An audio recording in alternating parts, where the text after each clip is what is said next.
Hardten from Minneapolis, Minnesota. I want to show you the use of the new Rhein Medical Kerly-Q channel separator for use with Intacs and conductive keratoplasty for keratoconus. With the increased use of collagen cross-linking, hopefully we will be dealing less with more severe forms of keratoconus that rely on transplantation. The milder forms of keratoconus are often managed well with Intacs, or Intacs and conductive keratoplasty. With the femtosecond laser, more rapid and reproducible channel creation is possible. One of the disadvantages of the femtosecond laser has been more adherent channels, and at times it's difficult to insert the segments. With the 150 kHz lasers, there is ability to reduce the adhesiveness of the channels, but also with the approval of and increased use of the 0.45mm thick segments, there's still the need to open the potential space that the lasers have outlined to allow easier insertion of the segments. For the patient with contact lens intolerant keratoconus that has previously had collagen cross-linking and yet has less than 100 microns of elevation of the corneal apex over the best fit sphere, we have found a combination of Intacs and conductive keratoplasty useful. We locate the most elevated area on the cornea. The incision is created 90 degrees away from the most elevated area on the cornea based on elevation tomography. The conductive keratoplasty spots are performed at a 9mm optical zone in the meridian of the most elevated area of the cornea, again based on elevation tomography. We use the standard conductive keratoplasty marker so we can locate the axis and the optical zones for the conductive keratoplasty. Gentian violet dye is okay to use with the intralays, but a marker that has particulates cannot be used. The peripheral portion of the cornea is marked for the proper meridian of the axis and the conductive keratoplasty spots. In this case, two segments are going to be placed. The marks provide proper orientation for the incision, in this situation at 165 degrees, as well as for the conductive keratoplasty spots. Pachymetry is measured in the location of the incision. The depths of the channels will be 75% of this measurement.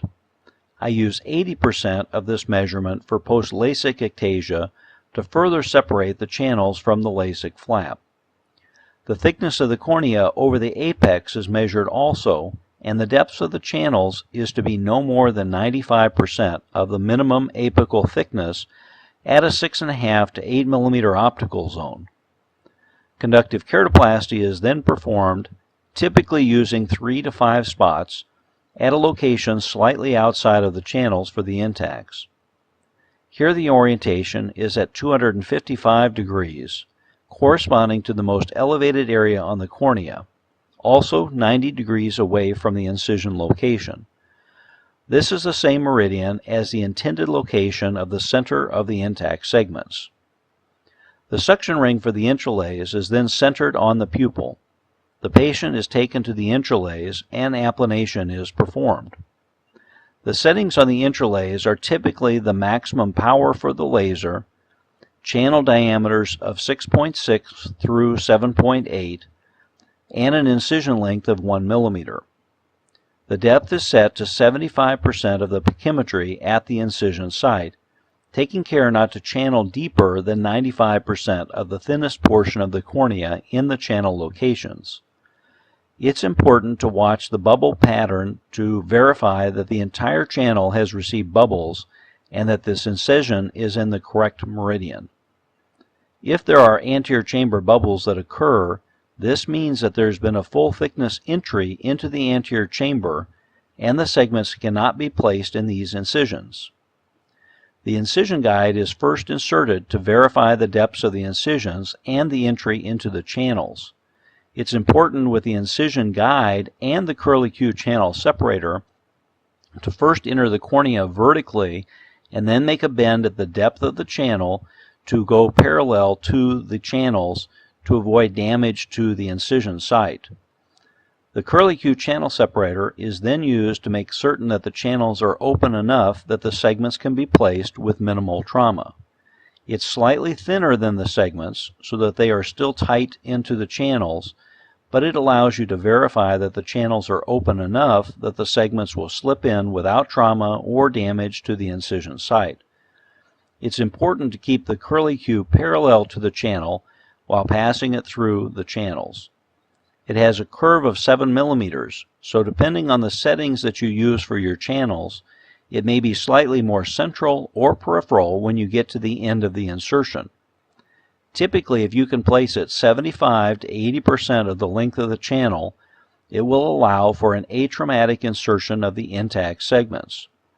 The tip is mostly dull, but care should be taken to avoid perforating that thin posterior layer of the cornea or creating a new channel with the tip of the Kerly-Q.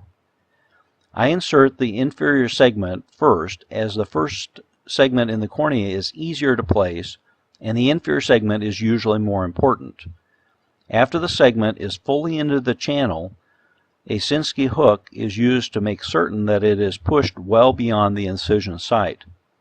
With the thicker 0.45mm segments, there's some tendency for the segments to rotate back underneath the wound, so positioning them slightly away from the wound can be quite helpful. I've been using asymmetric segments with a 0.45mm segment inferiorly and a 0.15 to 0.35mm segment superiorly in most patients. I use a tenovicryl suture to close the incision so that the suture can remain in place for 4 to 6 weeks and then it dissolves on its own. Alternatively, some prefer to use tenonylon and then remove it at 4 to 6 weeks postoperatively. The knots are tied and trimmed and buried.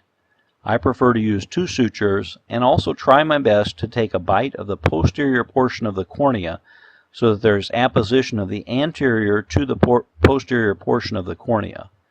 This also reduces tendency for the segments to migrate under the incision site. Postoperatively, I use a bandaged soft contact lens, steroids for a few weeks, antibiotics until the sutures dissolve, and non-steroidals for comfort.